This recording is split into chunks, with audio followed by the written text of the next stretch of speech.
Ayos kayo ang illustration sa unity ba na it is like us right now na as part sa cruisers gusto na ko ninyo ni masabtan na hold your brothers like that.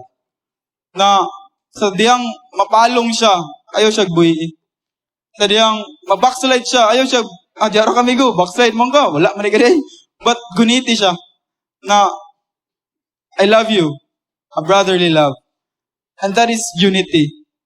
And that is unity. I pray that we will learn unity and ato siyang i-apply ba na it's not about us manggod dili tungod sa tuwa na buutan kita sila dili but wala jud tay right mo judge sa tao. That's the work of God. Atong buhaton kay gugmao natong isig ka tao. And that's our job. The enemy wants to break that one, that circle, that unity, that solid foundation, that core. The enemy wanted to break that one.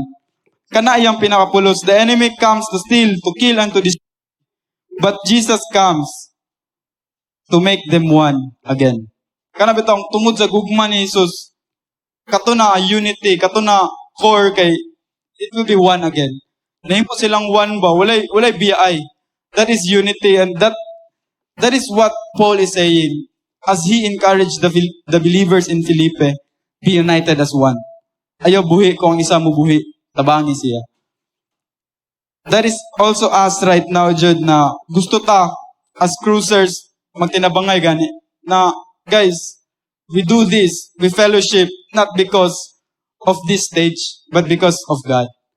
Na, Lord, naami diari itong gusto yung makaila sa imuha, mabati imong gugma, mabati na mo, nga napoy nagigugma sa muha, pinagi sa mong kauban. And that is unity.